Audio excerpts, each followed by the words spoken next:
Friends, you have seen the question and आप लोग question देख लिए that this is question number 3 and thus particularly in this question they have given you the net profit for the year after providing depreciation और हमको cash flow statement करने के लिए indirect method में नेट प्रॉफिट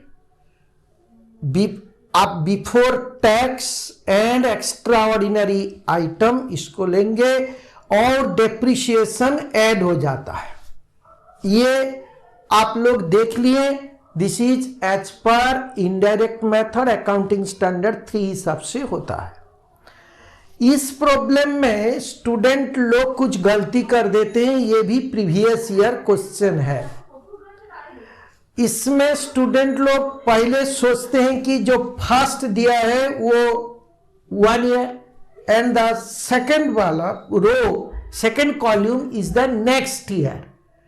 जनरली वही होता है। जिस तरह मैं आपको एग्जांपल देते हैं कि 2010 2011 जनरली वही होता है। But in this question they have given you उल्टा करके आपको दिया है। पहले दिया है 2013-14 उसका बाद 12-13 क्या दिया है 2013-14 एंड 2012-13। सो फ्रेंड्स में इधर से इधर कंपेयर नहीं करेंगे। ये लास्ट ईयर ये करंट ईयर इधर से इधर कंपेयर होगा। 12-13 को कंपेयर करेंगे 13-14 से, राइट। एंड आपको ये भी पता है अगर करंट एसेट बढ़ेगा, current asset is increasing, that means मेरा पैसा डेटर में है, मेरा पैसा स्टॉक में है, इसलिए minus current asset increase minus current asset decrease, ये increase minus current asset decrease, ये डिक्रीज हो रहा है प्लस। क्यों ना, जब कोई डेटर कम हो जाता है, डेटर से पैसा कलेक्शन होता है, स्टॉक कम होता है, तो स्टॉक सेल करके पैसा पॉकेट में आता है। आप लोग को कैश फ्लो स्टेटमेंट करने का टाइम में सिर्फ आप लोग सोचिए कि पैसा आते हैं ना जाते हैं, आपका पॉकेट आपका कैश बॉक्स का बात सोचिए, तब ये प्रॉब्लम आपका करेक्ट होगा। सो सिमिलरली करंट लायबिलिटी जो है अगर वो बढ़ेगा, current liability increase, current liability increase करने से आपका क्रेडिटर इंक्रीज होता है। उसका मतलब आपका पैसा पॉकेट पेमेंट आप नहीं करते हैं, इसलिए पैसा आपका पॉकेट में है। क्रेडिटर लोग को आप पेमेंट नहीं करते हैं, इसलिए पैसा आपका पॉकेट में है। This is current liability increase. So this will be current liability increase, this will be your plus.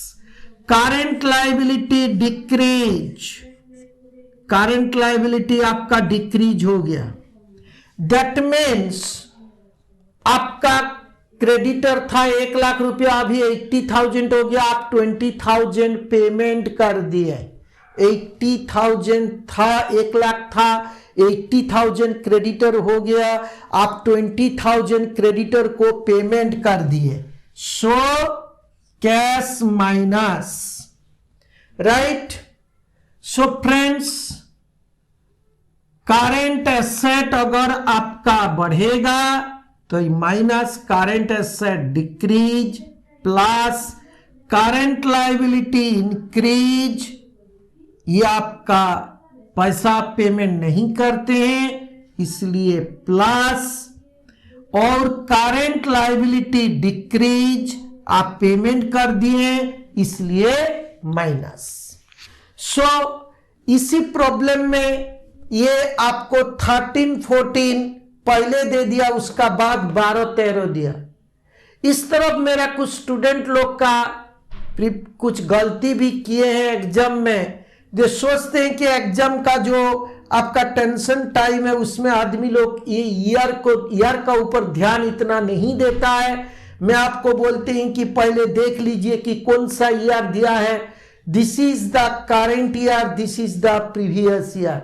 Generally देता है ये प्रीवियस ईयर, ये करेंट ईयर देता है, बट ये इससे हमको इधर कंपेयर करना है। So let us start with the problem.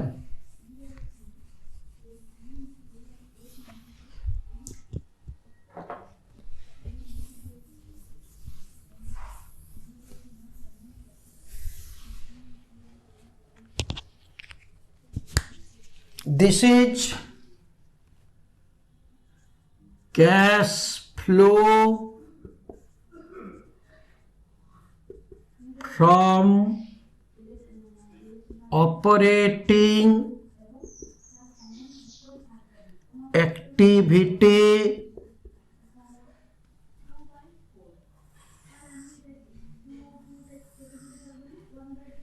cash flow from operating activity accounting standard 3 and indirect method. Indirect method. This is details and this is amount,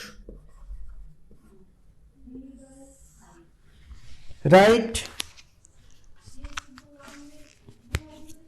So let us start. This is net profit before tax and extraordinary item. Extraordinary item. Net profit आपको दिया है 2,50,000. So we will take 2,50,000. Adjustment for लिख दीजिए। Adjustment for लिख के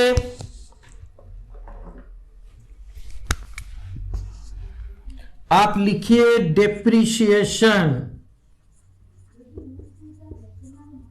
जो net profit दिया है उसमें लिखा है कि आफ्टर प्रोवाइडिंग डेप्रिसिएशन ऑफ 45,000, तो डेप्रिसिएशन वो लोग लेस कर दिए, आपको डेप्रिसिएशन ऐड करना है। These are all plus depreciation. Then इसका बाद आप देख लीजिए दूसरा कुछ चेंज नहीं है। This is your cash flow before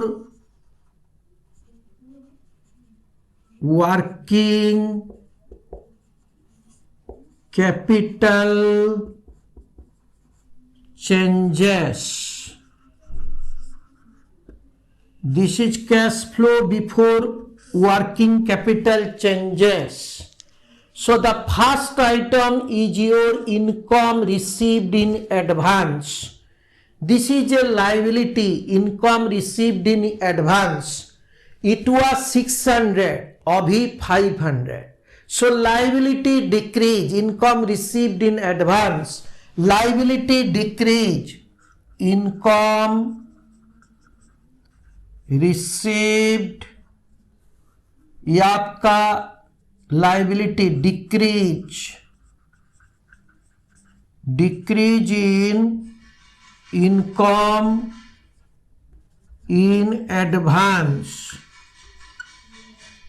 कितना ना, ये 600 था अभी 500, सो 100 कम हो गया। लाइबिलिटी डिक्रीज, इसलिए current liability decrease. Prepaid expense 1400 था अभी 1600 हो गया, ये भी minus increase in prepaid advances. आपका 1400 था, अभी 1600 हो गया प्रीपेड, सो 200 इंक्रीज। करेंट एसेट, ये आपका current liability, this is your current asset, this is current liability, decrease, current asset in decrease, right. current asset increase, so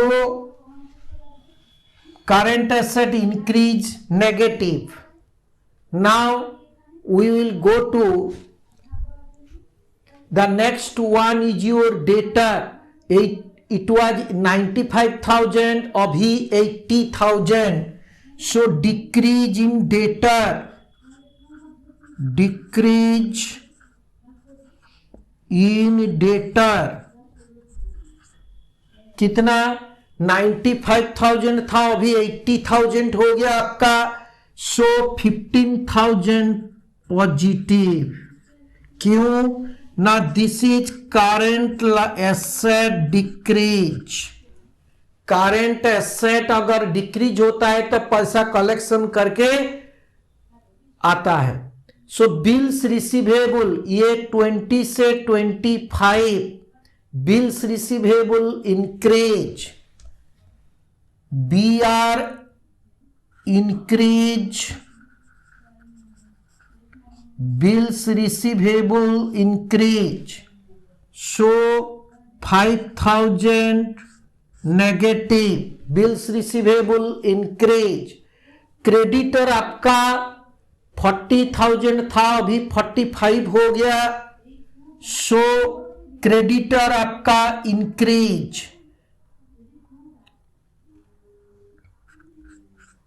creditor increase, so creditor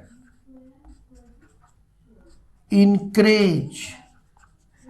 creditor अगर increase कर होता है तो आप payment नहीं करते हैं, therefore cash balance will increase, so 5,000 positive, right। then we will come to creditor का बाद आता है bills payable। bills payable was 15,000, now it is 13,000, 2,000 decrease, so bills payable अगर डिक्रीज होता है, BP decrease, दैट डिक्रीज होने से 2000 negative. Similarly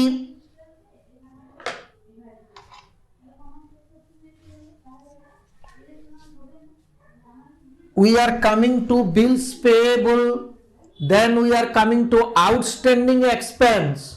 It was outstanding expense was 2000, अभी 2500, outstanding expense increase, so plus outstanding expense increase, ये आपका 500, this is outstanding expense increase 500। Accrued income, accrued income आपका 1200 था, अभी 1500 हो गया, ये current asset increase, so 300 negative. Accrued income,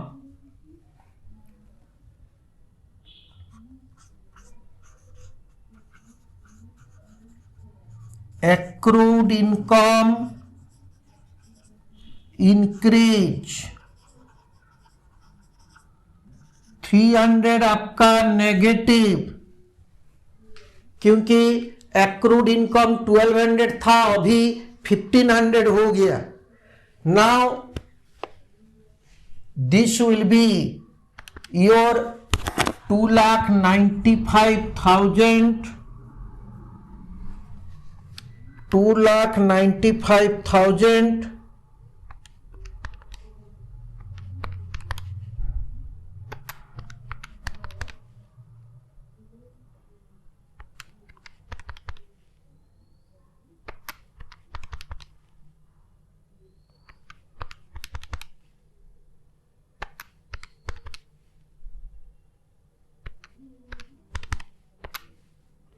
this is coming to 3,07,900. I am writing over here.